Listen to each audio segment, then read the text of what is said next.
नमस्कार आईवडिलांनो, एक प्रश्न विचारू का? तुमचं मूल अचानक कारण नसताना रडू लागतंय का? वारंवार आजारी पडतंय का? अभ्यासात लक्ष लागत नाही आहे की रात्रभर झोप लागत नाही आहे? कितीही प्रेमाने समजावलं तरी ते बेचैन दिसते का? अशावेळी अनेक पालकांच्या मनात एकच विचार येतो, माझ्या बाळाला कोणाची वाईट नजर तर लागली नसेल ना? गुरुपौर्णिमेच्या पवित्र दिवशी अनेक घरांमध्ये पिढ्यानपिढ्या श्रद्धेने केला जाणारा एक साधा उपाय आहे. आज आपण तो जाणून घेणार आहोत. पण शेवटी मी अशी एक गोष्ट सांगणार आहे जी प्रत्येक आईवडिलांनी आयुष्यभर लक्षात ठेवावी.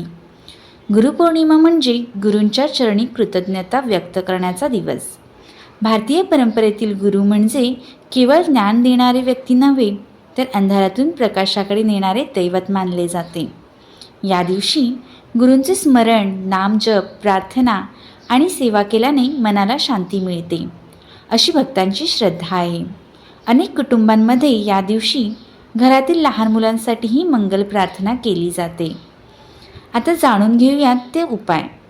अनेक ठिकाणी गुरुपौर्णिमेला एक संपूर्ण नारळ किंवा मीठ आणि मोहरी एकत्र घेऊन मुलावरून 7 वेळा ओवाळतात.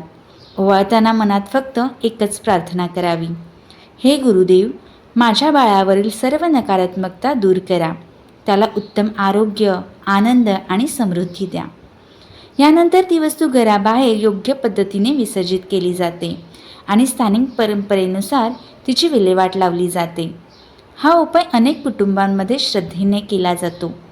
पण मित्रांनो, एक गोष्ट नेहमी लक्षात ठेवा, खरी शक्ती नारळात नाही, खरी शक्ती मीठ किंवा मोहरीतही नाही.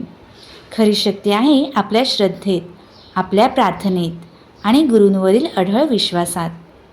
जर मूल सतत आजारी असेल किंवा काही गंभीर त्रास जाणवत असेल, तर योग्य वैद्यकीय उपचार घेणेही तितकेच महत्त्वाचे आहे. श्रद्धा आणि योग्य उपचार हे एकमेकांना पूरक असू शकतात. प्रत्येक आईवडिलांना आपल्या मुलाचे सुख हवे असते. त्यासाठी ते स्वतःचे सुख आणि झोप आणि आरामही विसरतात. म्हणून या गुरुपौर्णिमेला काही क्षण आपल्या मुलांच्या डोक्यावर प्रेमाने हात ठेवा, त्याला जवळ घ्या आणि मनापासून प्रार्थना करा. श्री स्वामी समर्थ, माझ्या लेकरांचे नेहमी रक्षण करा. त्यांना चांगले आरोग्य, चांगले संस्कार आणि उज्ज्वल भविष्य द्या. याहून मोठा आशीर्वाद दुसरा कोणताच नाही. जय जय रघुवीर समर्थ. जर हा व्हिडिओ तुम्हाला आवडला असेल तर तो प्रत्येक आईवडिलांपर्यंत नक्की पोहोचवा. कदाचित तुमच्या एका शेअरमुळे एखाद्या घरात श्रद्धा, आशा आणि सकारात्मकता पोहोचेल. धन्यवाद. श्री स्वामी समर्थ.